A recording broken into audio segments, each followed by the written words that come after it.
Então eu tinha que escrever, tinha que editar, eu tinha que revisar, tinha que levar para a gráfica, tinha que receber na gráfica, tinha que chegar na casa das pessoas.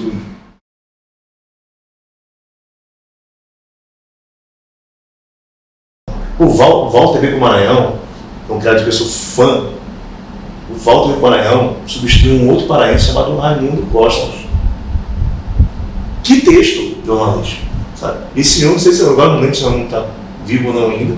Não, já faleceu, né? Fabuloso.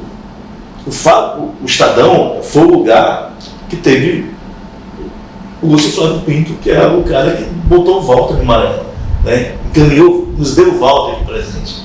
Que o Walter se filiou, foi o que ele chamava de uma imprensa independente. Independente do meio que ele queria utilizar. E se passa a utilizar isso ali mesmo, depois dos anos 2000, alguma coisa, 2005, ele aproxima da internet. Vamos voltar um pouquinho antes. Walter chega no Maranhão para ser repórter do Jornal Estado de São Paulo, Estadão. Que a gente conversava há pouco da empresa empresarial, veículo empresarial. Né?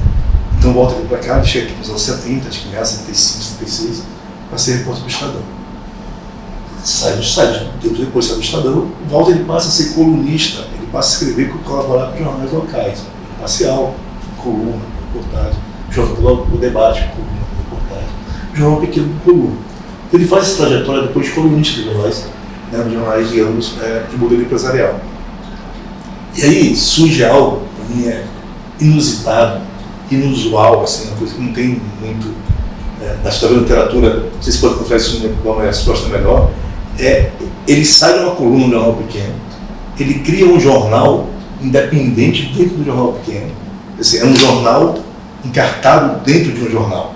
E uma parceria que para mim, assim, aquilo para mim não tinha explicação, não justificava.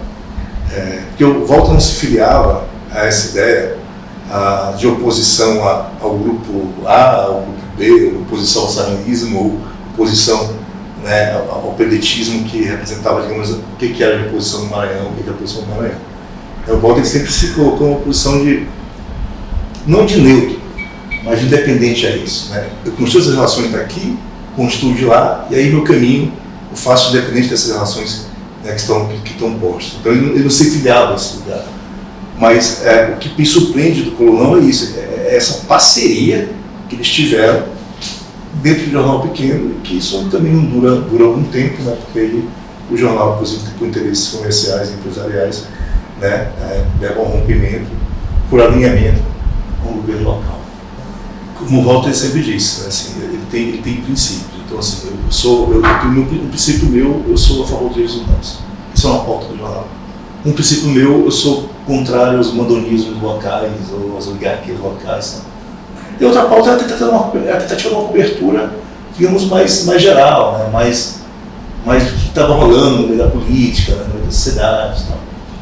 Por que isso? Porque o Walter, assim, ele conhecia todas as pessoas de poder no Estado, conhecia pelo nome as pessoas, tinha contato com algumas.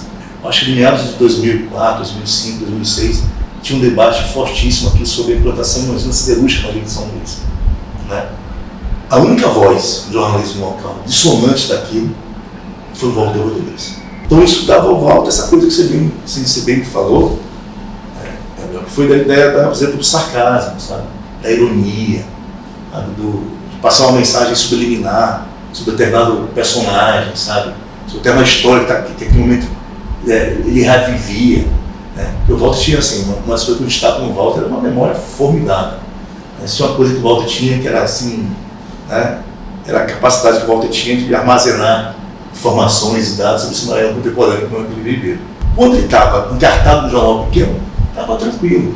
Né? O jornal dentro do jornal, ele usava a estrutura que o jornal pequeno tinha, de vendedores nas ruas, que isso não vê mais, banca de revista, que também não tem mais, assinantes de jornal pequeno, que esse é o jornal, enfim. Então aquilo de certo modo, né, facilitava a produção do Colunão. Ele não era contra patrocínios no Colunão, mas teria uma avaliação muito dura, né?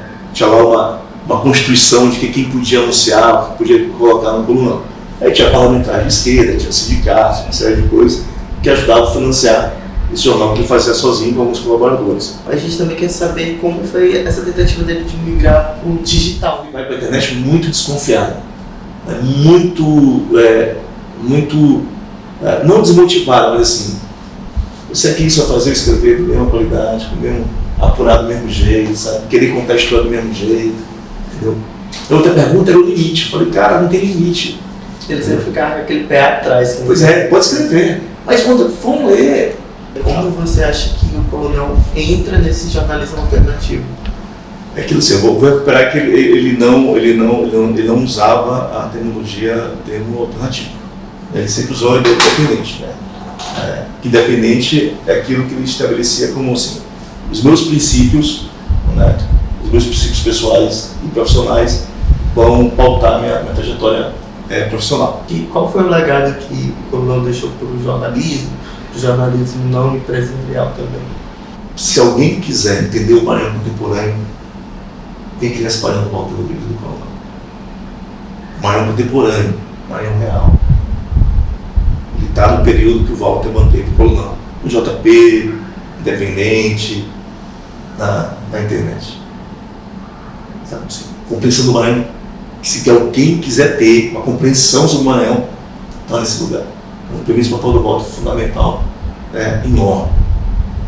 Para nós, jornalismo, eu acho que é uma figura que precisa ser revisitada, sabe, ser buscada, ser comprada, porque o Walter é tão legal, que o Walter criou um modo de fazer jornalismo, um modo de ser, um modo de tal, que para mim é único. Tanto que ninguém o substituiu.